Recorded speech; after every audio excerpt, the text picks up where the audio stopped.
Plants vs. Zombies and its sequels have spanned over a decade of continuous development, with the cast of plants being drastically changed and altered over time to meet the demands of new games and updates. Often, analysing how plants have changed over time really puts into perspective just how much the franchise has changed in its over 15-year run. The plant we'll be looking at today is none other than Snow Pea, a plant who's undergone one of the biggest glow-ups and glow-downs of the entire plant cast. So how exactly has this plant experienced such a turbulent rollercoaster ride of changes and transformations? How did it go from completely OP to painfully average? Well, let's chronologically analyze the history of Snow Pea in the mainline Plants vs. Zombies games.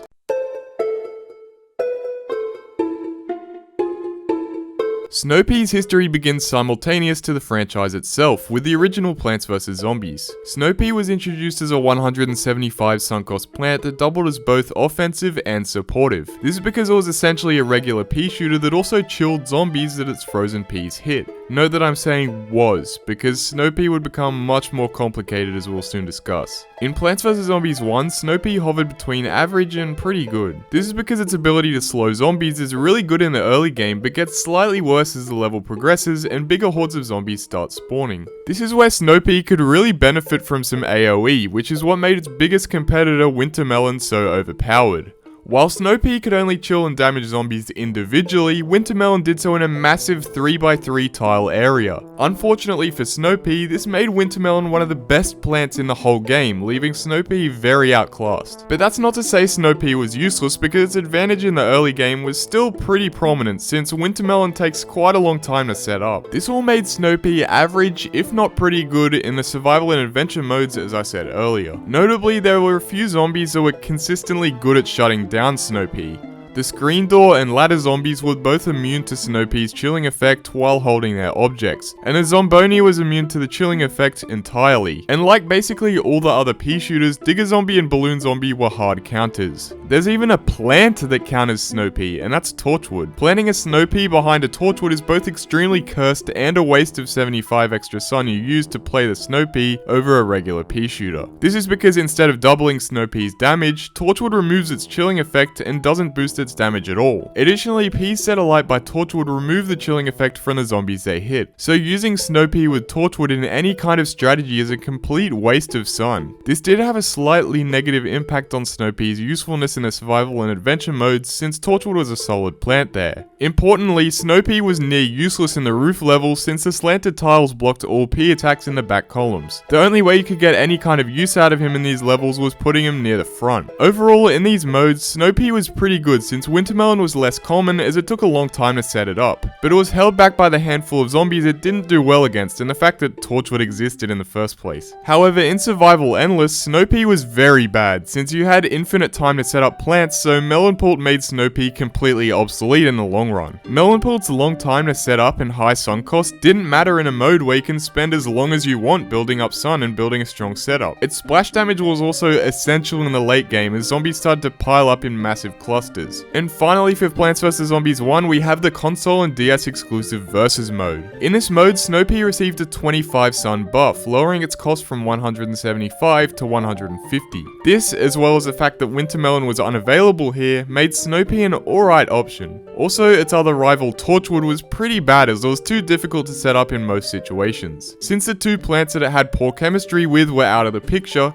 Snow Pea was a solid option. It was far from meta or being a staple in any strategies, but it wasn't completely unviable either. The only real weaknesses it had were the same handful of zombies that countered it in the adventure mode. So in conclusion for Plants vs. Zombies 1, Snow Pea was a very average plant. Although it was okay in most game modes, it didn't excel in any of them. It was kinda just there. But this would all change drastically later on.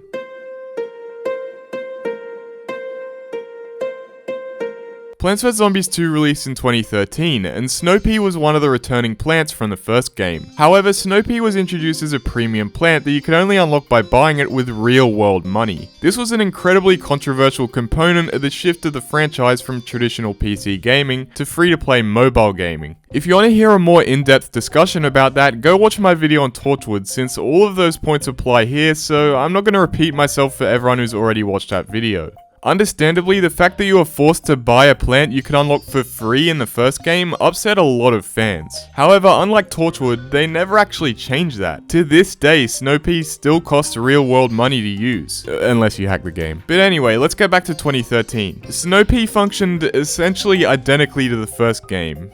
For now. But the buff they gave it in the versus mode actually became permanent, as its sunk cost was reduced from 175 to just 150. I assume this was to make it a little stronger to encourage more people to buy it, but I'm not really sure. Snow Pea, like every other plant in the sequel, had a new plant food ability. It would freeze every zombie in its lane, then shoot a barrage of frozen peas reminiscent of the regular pea shooter's plant food ability. Relative to all the other plant food abilities, this one was kinda meh. Regardless, let's take a look at how Snow Pea held up in Plants vs Zombies 2 at launch. Across the 3 worlds at launch, Snow Pea was a very consistent plant, with only the barrel roller and pianist zombies immune to its chilling effect. Apart from those two, the only real threat to Snow Pea was the chicken wrangler, since Snow Pea could only hit one chicken at a time. However, Snow Pea actually disables the abilities of 2 of the new zombies, Explorer and Prospector. So with less zombies that counter it and more zombies it counters, you'd expect Snow Pea to be a lot better than it was in the first game. But it did fall short in one big aspect in Plants vs Zombies 2, something I like to call zombie-flation. Plants vs Zombies 2's levels have a lot more zombies in them than the previous game. This high zombie count causes big clusters of zombies, which is tricky for Snow Pea since it can only chill one zombie at a time. Again, this is what made Wintermelon a lot better than it in Survival Endless in the first game. Except, now we're not just talking about one game mode, we're talking about the whole game. And since we brought it up, let's talk about Wintermelon. Wintermelon was free in this game, Snow Pea was not. When you add those two facts together, you get something like the whole Torchwood Fire Pea discrepancy, except amplified to 100. If Fire Pea made Torchwood obsolete, Wintermelon made Snow Pea absolutely fossilized. This would only get worse as the game began receiving new content updates in the following years. Dark Ages and Lost City were released in 2014 and 2015 respectively, each adding a new zombie that was not only immune to Snow Pea's chilling effect, but immune to its damage as well. These were the Jester and Excavator zombies. However, the final nail in the coffin for Snow Pea wasn't a new zombie, but rather a new plant. With the release of Jurassic Marsh Part 2 in December of 2015, a new premium plant would be added to the game, which was none other than Cold Snapdragon. This plant was extremely overpowered, which wasn't surprising considering the other 2 plants are added in the same update. However, unlike the other plants, Cold Snapdragon was direct competition for Snow Pea due to their similar abilities and same cost to purchase. If Wintermelon buried Snow Pea, Cold Snapdragon sent Snow Pea all the way to the Earth's core. Cold Snapdragon had all of the advantages that Wintermelon had, but the exact same sunk cost as Snow Pea. Oh, and did I mention Cold Snapdragon is great at handling Jester and Excavator? You know, only the 2 zombies that counter Snow Pea. Basically, if you spent your money buying Snow Pea instead of Cold Snapdragon, you're straight up wasting your money. At this point, it was becoming very obvious that Snow Pea could not keep up with the new demands of Plants vs Zombies 2 and the new standard of how strong a plant should be, let alone a premium plant. PopCap probably saw sales for this guy plummet, so something had to be done. First of all, congratulations, Mr. Krabs. Hello, I like money. What inspired you to build a second Krusty Krab right next door to the original? Money. And as Plants vs Zombies 2 would shift to the modern era with plant leveling, arena, and stadiums, this action would finally be taken.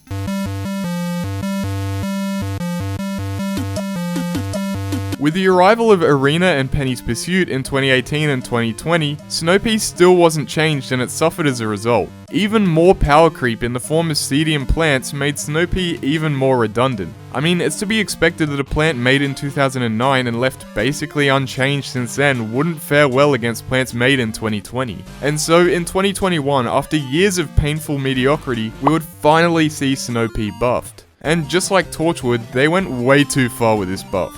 Firstly, Snow Pea gained 1 tile of splash chilling effect. It's no Wintermelon or Cold Snapdragon amount of splash, but given the fact that Snow Pea is a lot cheaper than Wintermelon and has far better range than Cold Snapdragon, this was entirely appropriate in bringing it up to speed and carving out its own kind of niche in the plant world. Now, if I were PopCap, that's where I would have called it a day. But they decided to add a secondary ability to Snow Pea. At level 1, each frozen pea has a 5% chance to freeze a zombie. Oh, and this splashes Vs 2. So yeah, they turned Snow Pea into Snow Pea plus Splash and an iceberg lettuce cannon. This buff absolutely breathed new life into the plant. Snow Pea had a very sudden rise from being a decaying afterthought from 2009 to a viable plant in Arena and Penny's Pursuit in literally one update. Hell, you didn't even need any other plants anymore. This buff turned Snow Pea from being a support plant to a plant that can wipe out entire levels on its own. It seems like the devs didn't learn from their mistakes, do they? If you get a few lanes of Snow Pea down, you can basically rely on the freezing RNG to carry the whole level. Snow Pea was no longer a victim of Plants vs Zombies 2's zombieflation, but rather a manipulator of it. And it only took 8 goddamn years. All of this is not to say that Snow Pea is one of the best plants, because it isn't. A lot of the new plants in the game are somehow far more OP, but Snow Pea's rise made it a very strong and respectable plant even by the standards of the modern versions of Plants vs Zombies 2. And then PopCap kinda just went, "F it, let's ruin Snow Pea."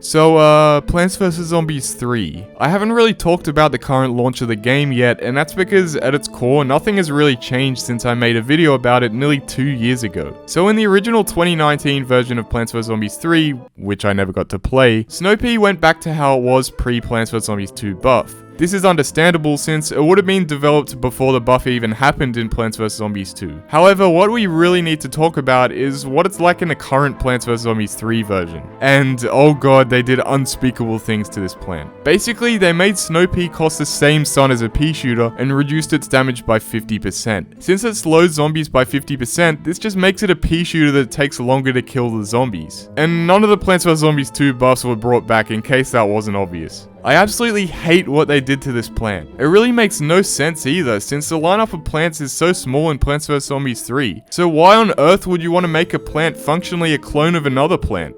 The only thing Snow Pea can do that regular pea shooter can't is clump the zombies closer together so you can use squash on them, since naturally the zombies get closer together when the front zombie is always slowed down to the rest. On top of all of this, Snow Pea's stalling abilities and longer time to kill zombies doesn't matter at all in this game, since its wave progression is triggered by time and not zombie damage.